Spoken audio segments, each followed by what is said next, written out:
ya min raina domin makagina ya zo fa babu sauran cuta ba ko kaɗan halin kunci matsi da tsabar cuta.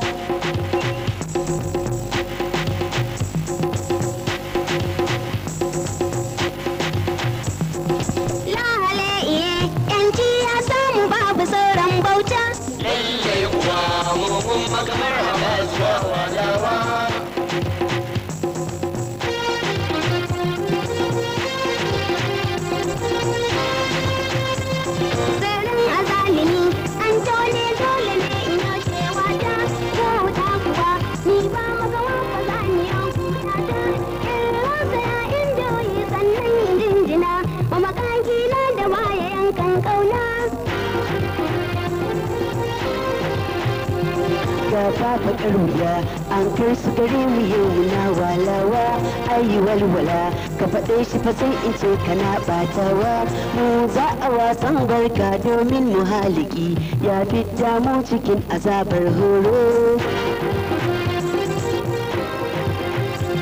Ni zani wataya in yi fakar rawa ta 'yan birgewa don jarumi ne ni a rawa ta 'yan cashewa watsi na yi na sadu da darwa domin wuya yau mai ji sai ya zo mu 'yan bambanta.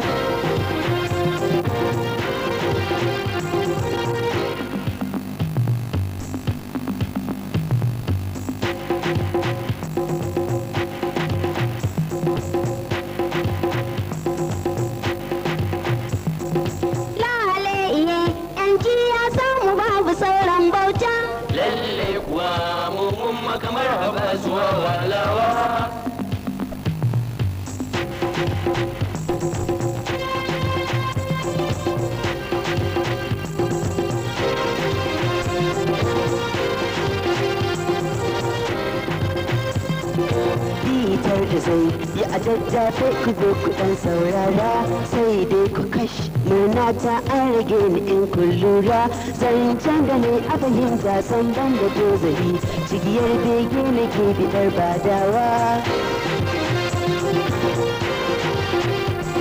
Nau'in aminiyar da nake fatan mu'amala zan furta ni sun kuna mai kyawun ayyuka hali da nagarta ƴaƴar gidan datta ko mai kyan idaniya in ta lumshe su sai in zamshi ɗewa.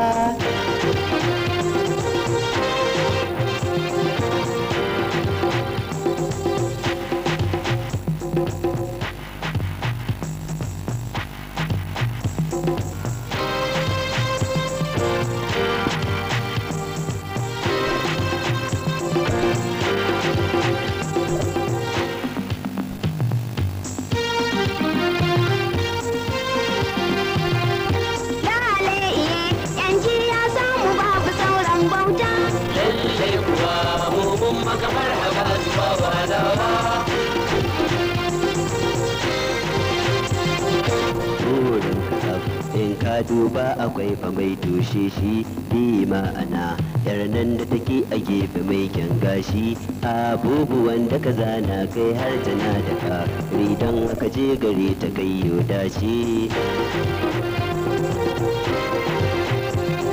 Aha kuwa waccan ita ce nake mafarkin damka na gaskata ni kan haka dole ne na dan tuttuka ƙerairiyar yarinya ke zaki agaza ki cikan buri ki tallafe ni da ƙauna.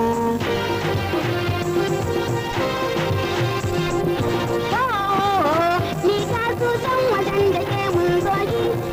jinkiri ni kai fa nake ta ƙauna ta ba boyi ni jinkiri na jira ka na yi shi ne akan yar kunyan nan ta ya mace ba wasa. Ke ce aminiya ke ce zahir abar yabo mai suna ta so ki zo ba har gowa ki ji kalaman ƙauna ƙaunar ki ta cika ruhi ta mamaye jiki ke ce farko gaba cikin mataye.